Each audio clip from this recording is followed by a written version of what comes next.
Fellow Toastmasters, Adam Gimble was the best fiddle player in all of Texas.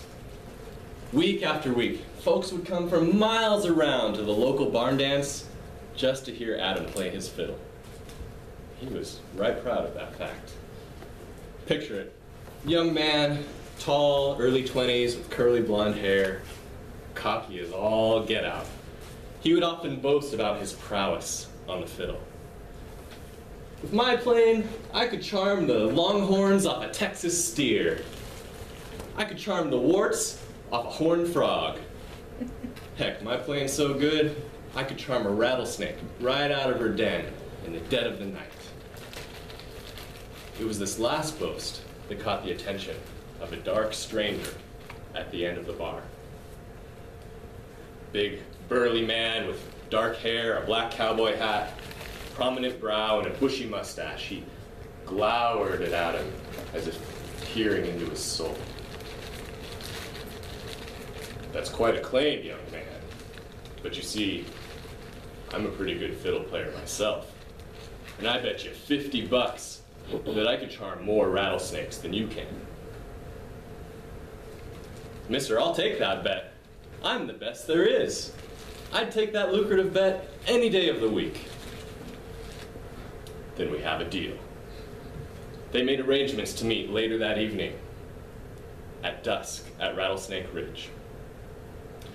At the appointed hour, Adam strode confidently out to Rattlesnake Ridge. The stranger was already there waiting for him, sitting on a flat-topped rock. It was a warm, still summer night, faint smell of dust and sagebrush in the air.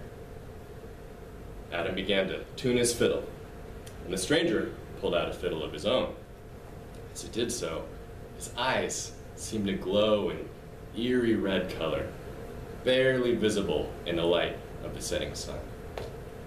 He flashed a sly grin at Adam, which sent shivers down his spine, and said, "I'll mark the snakes as they come out." How are you going to do that?" Adam asked uneasily.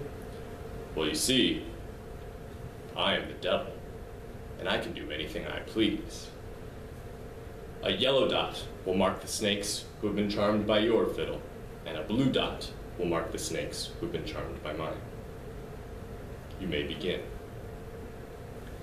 Adam was a bit taken aback at the discovery that this strange man was actually the devil. But his pride was at stake. He decided there was no turning back now. He squared up his shoulders, brought the fiddle to his chin, and began to play. He started with a jig, a two-step, a foxtrot. He played magnificently, better than he'd ever played in his entire life. And sure enough, one by one, the snakes started coming out of their dens. A yellow dot atop their triangular heads, glowing in the darkness of the night. Adam was so engrossed in the music, he had no idea how long he had been playing when the devil finally stopped him and said, "Now it's my turn." Pulled out his fiddle and began playing his own songs. A waltz, a march, a slow ballad. Each song lovelier than the next. And sure enough, one by one, the snakes came out of their dens. A blue circle atop their heads, glowing in the darkness of the night. Then Adam and the devil began to play together. Fast songs that sent the snakes whirling and twirling, and slow songs that set the snakes swaying to the tune of the music. For hours they played, nothing but the sound of their beautiful fiddle music carrying across the quiet desert. It wasn't until Adam noticed a faint glimmer of gray light on the horizon that he realized dawn would be breaking soon, and this strange night was finally coming to a close.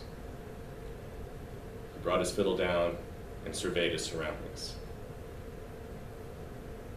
To his astonishment, there were twice as many yellow circles as blue ones. He had won.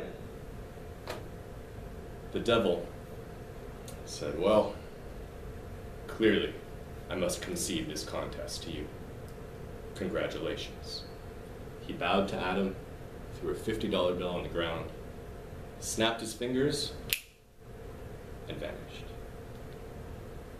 Adam grinned triumphantly.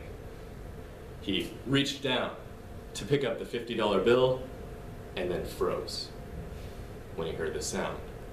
A long, drawn-out warning from a rattlesnake nearby. Suddenly, like a chain reaction, the entire ridge was filled with the sound of hundreds of angry rattlesnakes. He looked around, saw that he was completely surrounded, and the snakes were steadily slithering toward him.